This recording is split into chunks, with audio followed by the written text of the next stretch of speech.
আর বন্ধুরা সকলকে শুভ সকাল জানিয়ে আমি আমার ব্লগটা স্টার্ট করছি। এখন বাবাইকে নিয়ে যাব হসপিটালে। কেন যাব, কী করতে যাব, তোমরা পুরো ব্লগটা দেখো তাহলেই জানতে পারবে। চলো তাহলে দেখো, আমি রেডি হয়ে গিয়েছি। আর এত রোদ্দুর আজকে, কি বলবো, রোদ্দুরের চোটে না বলার ভাষা নেই।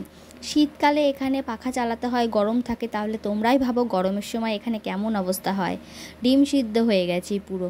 যাই হোক, রেডি তো হয়ে গেছি, এখন বাবাইকে নিয়ে যাব হসপিটালে।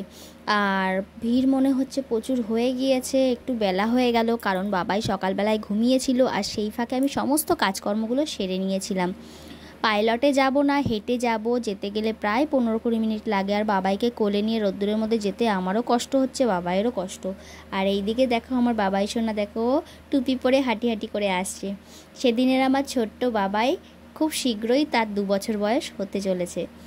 বার্থডে ভ্লগ যদি করি অবশ্যই তোমাদের কাছে শেয়ার করব। আর এইদিকে দেখো রাস্তাটা কতটা সুন্দর, চারিদিকে পাহাড় পর্বত রয়েছে আর তারই পাশে আশেপাশের ঘরবাড়ি থেকে শুরু করে গাছপালা।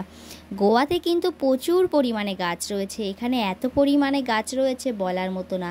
গাছের নিচ থেকে যখন যাই তখন মনে হয় আহ কি শান্তি, কিন্তু যখনই রোদ্দুরের মধ্যে দিয়ে যাই তখনই মনে হয় উফ কি অশান্তি।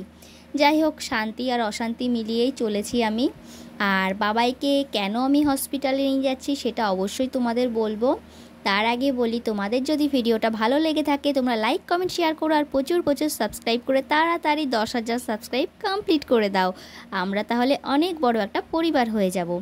যাই হোক, ছোট্ট মনের ছোট্ট প্রয়াস তোমাদের কাছে বললাম। আর এইদিকে দেখো, এখানে কনস্ট্রাকশানের কাজ হবে, সেরকমই কিছু জিনিসপত্র পাথর ঠাথর রাখা হয়েছে। এখানে তো পাথরের ঘরবাড়ি হয়।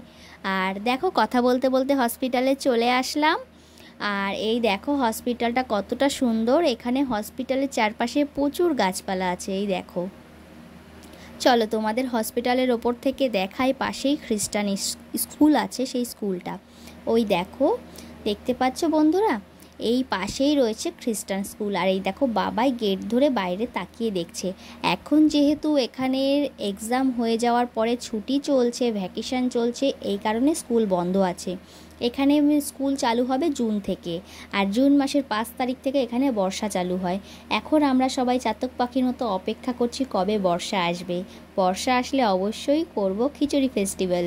যাই হোক, চলে এসেছি বাবাইকে নিয়ে। এখন বাবাইকে একটু হাঁটিয়ে নিলাম, এবার কোলে নিয়ে নেব। নিয়ে আমাদের যেতে হবে 3rd ফ্লোরে।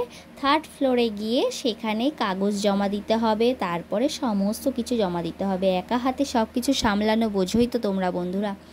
যাই হোক, দেখতেই পাচ্ছ এখানে দেখো 2nd ফ্লোরে গাড়ি রাখার ব্যবস্থা আছে বন্ধুরা। আর এই দেখো ভিউটা জাস্ট দেখলে পাগল হয়ে যাবে, সত্যি অসাধারণ। আর এইখানে কেন এসেছি বলো তো বন্ধুরা, বাবাইয়ের ভিটামিন খাওয়ানোর ডেট আছে। আমি এর আগে 1 মাস আগে এসে ডেটটা নিয়ে গেছিলাম, আর আজকে চলে এসেছি ভিটামিনটা খাইয়ে নিতে। কি বলবো বন্ধুরা, এখানকার প্রসেসিং এত ভালো। ভিটামিন খাওয়াতে গিয়ে বাবাইকে ওয়েট করেছে, হাইট মেপেছে, ওর ওয়েটটা একটু কম আছে, বাদবাকি সব কিছু নর্মাল আছে। আর একটা ফলিক অ্যাসিড দিয়ে দিয়েছে আয়রনের বাবুর। আর এই দেখো এত ভিড় এখানে, কি বলবো, প্রচুর ভিড় রয়েছে। তাহলে বাবাইকে আমি ভিটামিন খাইয়ে বাড়িতে চলে আসছি, আর তারপরে তোমাদের সাথে দেখা হবে। এখনকার মতো টাটা, তোমরা সবাই ভালো থেকো, সুস্থ থেকো, আর এইভাবে আমাকে উৎসাহ দিও যাতে আমি আরও অনেক দূর এগিয়ে যেতে পারি।